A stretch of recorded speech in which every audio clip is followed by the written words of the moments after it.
దివ్యవాణి TV ప్రేక్షకులకు సాయం సమయ శుభాభివందనాలు.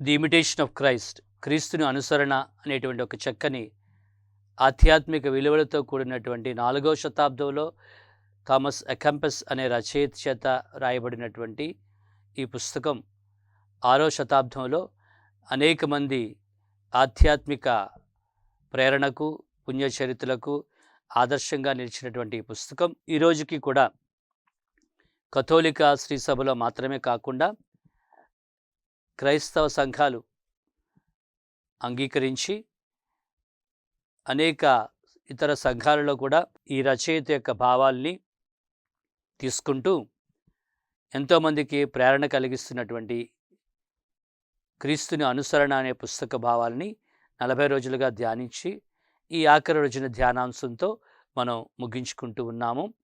ఈ రోజున మనం చివరికి ఈ క్రీస్తు అనుసరణలో మనకి ఇవ్వబడినటువంటి అద్వితీయమైనటువంటి గొప్ప ఐశ్వర్యము, నిధి అయినటువంటి దేవునిలో మనం చేరుకునే స్థాయి.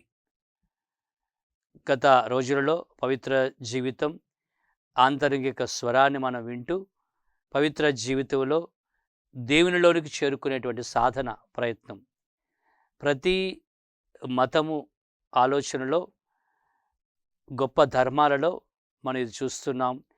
భగవంతుడు మానవుని ఏ స్థితిలో అయితే కల్పించాడో ఆ స్థితిలోనికి, ఉన్నతమైనటువంటి స్థితిలోనికి మానవుడు చేరుకోవడానికి తోడ్పడేటువంటి మత ఆరాధన, ప్రార్థనలు. మన కథోలిక విశ్వాసములో, బైబిల్ గ్రంథంలో సృష్టి ప్రారంభంలో భగవంతుడు ఏ ఉన్నతమైనటువంటి స్థితిలో మానవుని సృష్టించాడో అటువంటి ఉన్నతమైనటువంటి స్థితిలోనికి మానవుడు చేరుకోవాలి అనేటువంటిది దేవుని కోరిక, దేవుని తపన అనాలి. ఆ తపనతో, ఆ కోరికతో, ఆ ప్రేమతో మనందరం కూడా ఆయన దగ్గరకు చేరుకోవాలని, ఆ నిత్య నివాస భాగ్యాన్ని పొందాలని ఆయన ఆశపడుతున్నారు, ఇష్టపడుతున్నారు. రీచింగ్ గాడ్, దేవుని చేరుట. మనందరిలో కూడా ఈ ఆశ కలిగి ఉండాలి. ఎందుకంటే ప్రారంభం ఆయనే, ముగింపు ఆయనే కావాలి. ఆల్ఫాయు ఒమేగాయు నేనే అన్నారు ఆయన. ఆదియును అంతమును నేనే అన్నారు ఆయన. మరి ఆయనతో ప్రారంభమైనటువంటి, ఆయనలో ప్రారంభమైనటువంటి, ఆయన ద్వారా ప్రారంభమైనటువంటి, ఆయన కృప వలన ప్రారంభమైనటువంటి మన జీవితం కూడా ఆయనలోనే ముగింపుని కోరుకోవాలి. ఆయన చేరుకోవడంలో ఆ ముగింపు ఉన్నదని ఆశించాలి. ఈ గ్రంథంలో 3వ పుస్తకంలో 9వ అధ్యాయంలో 3rd book 9th chapterలో ఈ రచయిత ఈ అంశాన్ని వివరిస్తూ ఉన్నాడు. అన్నీ చివరకు ఆయనలో చేరును. ఈ సృష్టిలో ఆయన చేత సృజించబడినటువంటివి, సకల జడచేతన స్వరూప నిర్మాణం గావించినటువంటి ఈ సృష్టి అంతా కూడా తిరిగి సృష్టికర్త అయినటువంటి ఆ భగవంతునిలోనికి చేరుకోవడంలోనే ఈ ఉన్నతమైనటువంటి మానవ జీవితాన్ని ఆ ప్రభువు తనేక రూపాకారములతో తన శ్వాసను, జీవాన్నిచ్చి కలిగించినటువంటి మనం కూడా ఆయనలోనికి చేరుకోవాలి అనేటువంటి ఈ గొప్ప ఆలోచన మన ముందు ఉంచబడుతుంది. సుప్రీం అండ్ ఫైనల్ ఎండ్ అంటాడు. Supreme and final end, final goal ఆయనలో చేరుకోవడం. ఇదే అత్యంత ఉన్నతమైనటువంటిది, ప్రథమమైనటువంటిది, చివరిది కూడా. దీనికి మించినటువంటి మరొక గోల్, మరొక లక్ష్యం వేరొకటి లేదు. ఎందుకంటే ఉన్నతమైనటువంటి లక్ష్యము, గోల్, ముగింపు అనేటువంటిది వేరొకటి లేదు. సర్వశక్తివంతుడైనటువంటి ఆయనలో ప్రారంభం ఉన్నప్పుడు ఆయనలోనే ముగింపు ఉండాలనే ఈ ఆలోచన, ఈ భక్తుడు చెప్పినటువంటి ఈ మాట అనేక మంది పుణ్యచరిత్ర జీవితాలలో చూస్తున్నాం. ఈ తపనతోనే వాళ్ళు జీవించారు, ఈ తపనతోనే ఆయనలో జీవించారు, ఆయనలో ముగింపు పొందడానికి, ఐక్యం చెందడానికి ప్రయాసపడ్డారు. ఈ 3వ పుస్తకంలో 10వ అధ్యాయంలో 3rd book 10th chapterలో కూడా మరి అందుకు గాను మన ఈ జీవితంలో మనం చేసే, ఆయన గురించి మనం చేసే సేవలో, మనం చేసే మంచి పనులలో, మనం చేసే సహకారంలో ఆనందాన్ని, సంతృప్తిని పొందేటప్పుడు చివరికి ఆయన చేరుకోవడంలో కూడా పూర్ణ ఆనందాన్ని మనం పొందుతామని విశ్లేషిస్తూ ఉన్నారు. తదుపరి 3వ పుస్తకం 21వ అధ్యాయంలో 3rd book 21st చాప్టర్లో చివరికి ఏమంటాడంటే రెస్ట్ ఇన్ గాడ్, ఆయనలో విశ్రాంతి పొందడం. ప్రభు నీయందే నా విశ్రాంతి, నా రెక్కలతో నేను ఎగురుకుంటూ నీ వద్దకు వస్తున్నాను అన్నాడు. నా రెక్కలతో నేను నీ వద్దకు ఎగురుకుంటూ వస్తున్నానని. మన యొక్క ఆధ్యాత్మిక జీవితాలలో ఇన్ని రోజులు కూడా మనం ప్రయత్నం చేస్తూ ప్రయాసపడుతూ ఉన్నటువంటి ఈ గొప్ప విలువైనటువంటి స్థానాన్ని మనం పొందుకోవాలంటే ప్రయత్నం. ఈ అంశాన్ని మనం ధ్యానిస్తూ మనం ప్రభుని స్తుతిస్తూ ఒక గీతం ద్వారా ఆయనకు కృతజ్ఞతలు అర్పించుకుందాం.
చాటగా జాబిల్లి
ప్రియ దైవ ప్రజలారా, ఈ తపస్సుకాల ఆధ్యాత్మిక ప్రయాణంలో, ప్రయాసలో, ప్రయత్నంలో, మన ముందడుగులో మనం వ్యక్తిగతంగా చేసే ప్రార్థనల వల్ల, ఉపవాసములు, పుణ్యక్రియలు, దాన ధర్మములు, వీటి వలన మనం అనేకమైనటువంటి వాటిని వదులుకుంటూ భౌతికమైన, ప్రాపంచికమైన, శారీరకమైన అనేకమైన వాటిని వదులుకుంటూ నిగ్రహశక్తితో మనం ఎదుగుతూ క్రీస్తులో ఐక్యం కావాలని పలు విధాల ప్రయత్నాలు చేస్తాం.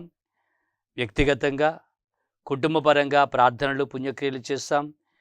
సంఘములో, విచారణలో, దైవ సంఘంగా మనం చేసే ఆరాధన, ప్రార్థన ద్వారా మనం అత్యంత ఆధ్యాత్మిక శక్తిని, ప్రేరణను పొందాం. మరి ఇవన్నీ కూడా మనకి ఒక ఏడాది నుంచి మరొక ఏడాదికి మనం వెళ్తూ ఉండేటప్పుడు ఈ 40 దినాలు, ఈ రమారమి, ఈ నెల 15 రోజులు మన యొక్క ప్రయత్నం మరొక ఏడాది పాటు మన యొక్క ఆధ్యాత్మిక జీవితాన్ని మరి పునర్జీవితం చేయాలి. అదే ఈస్టర్. నిండైనటువంటి జీవాన్ని మనలోనికి తీసుకుని రావాలి. The imitation of Christ. ఈ గ్రంథ రచయిత క్రీస్తుని అనుసరణలో అనేక కఠినమైనటువంటి జీవన సూత్రాలను ఇచ్చాడు. చాలా వరకు నేను వాటన్నిటినీ కూడా మరి ఈనాటి కాలాన్ని బట్టి కొంతవరకు కొద్దిగా తగ్గించడానికి, సింప్లిఫై చేయడానికి ప్రయత్నం చేస్తూ మూల అంశాలని, ప్రధాన అంశాలని ఇచ్చే ప్రయత్నం చేశాను.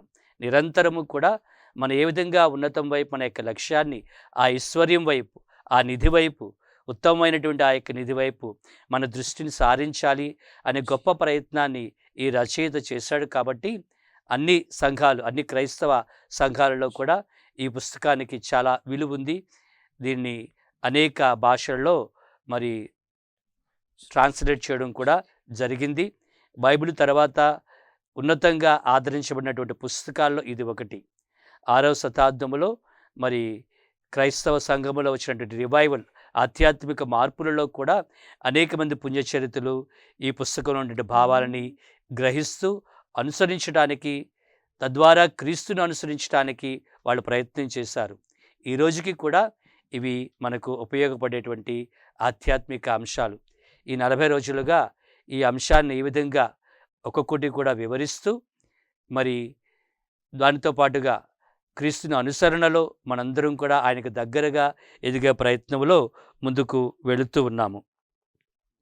ఒకసారి ఒక టీచరు బోర్డు మీద ఒక మ్యాథమెటికల్ క్యాలిక్యులేషన్, ఒక లెక్క చేశారు. విద్యార్థిని మళ్ళా పిలిచి ఆ లెక్క చేయమన్నప్పుడు ఆ లెక్క పైన ఇచ్చి దాన్ని కిందని స్టెప్స్ వారీగా దాన్ని లెక్క పూర్తి చేయమన్నారు. కానీ ఆ విద్యార్థి చేయలేకపోయాడు. అలా చూస్తూ నిలబడి ఉన్నాడు. మరి దానిని ఆ విద్యార్థి తర్వాత ఒక చిన్న కార్టూన్లో ఒక బొమ్మ వేశాడు. బొమ్మ వేస్తూ ఆ టీచరు కోపంగా తన వైపు చూడడం, బోర్డు మీద ఆ లెక్క పైభాగాన్ని రాయటం, మరి ఇతడు భయపడుతూ, స్టూడెంట్ భయపడుతూ చూడడం. చివరికి రాసి ఆ బొమ్మ వేసిన తర్వాత కార్టూన్లో ఈ 2 విషయాలు రాస్తూ ఉన్నాడు. ఒకటి, టీచరు ఎక్స్పెక్టేషన్, ఓవర్ ఎక్స్పెక్టేషన్ అంటాడు. రెండవది, విద్యార్థి ఉన్నటువంటి స్థాయి అండర్ అచీవర్ అంటాడు. ఈ లెక్కలలో, ఈ లెక్క పూర్తి చేయడంలో నేను అండర్ అచీవర్ని, నేను పూర్తిగా అత్యంత తెలివైన వాడిని కాకపోవచ్చు.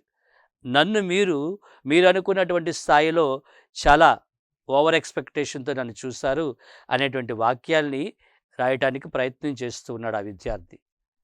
మరి ప్రభు ఎప్పుడూ కూడా మనని అటువంటి స్థాయిలో మన దగ్గర నుంచి ఆయన ఎక్స్పెక్ట్ చేయటం లేదు. ఎందుకంటే ప్రతి విషయంలో కూడా మన యొక్క బలహీనతలను, మన యొక్క జీవిత స్థాయిని గుర్తెరిగినటువంటి ఆయన, మన పాపములను, మన భారమును తన భుజాల మీద వేసుకున్నటువంటి ఆయన, మనకు మనంగా అండర్ అచీవర్స్, ఇంకా మేము సాధించలేమనుకున్నా సరే తిరిగి పైకి లేచి ముందుకు నడవండి, నాతో పాటు రండి, నన్ను చేరుకోండి, మనం కలిసి వెళ్దాం అనే ప్రయాణానికి ఆయన ఎప్పుడు కూడా మనల్ని సాదరంగా పిలుస్తూ ఉన్నాడు, ఆహ్వానిస్తూ ఉన్నాడు. ఆ ప్రభుని యొక్క పిలుపు స్వరం ఆయనలో చేరుకోవటానికి మనకెప్పుడూ కూడా ఉన్నది. ఈ ఆలోచనని Saint John of the Cross పుణ్యచరిత్రుడు ఆయన రాసినటువంటి ఒక పుస్తకంలో, Dark Night of the Soul అనే పుస్తకంలో వివరిస్తాడు. క్రీస్తుని యొక్క ప్రేమ ఎల్లప్పుడూ కూడా ప్రేమతో దహించేది.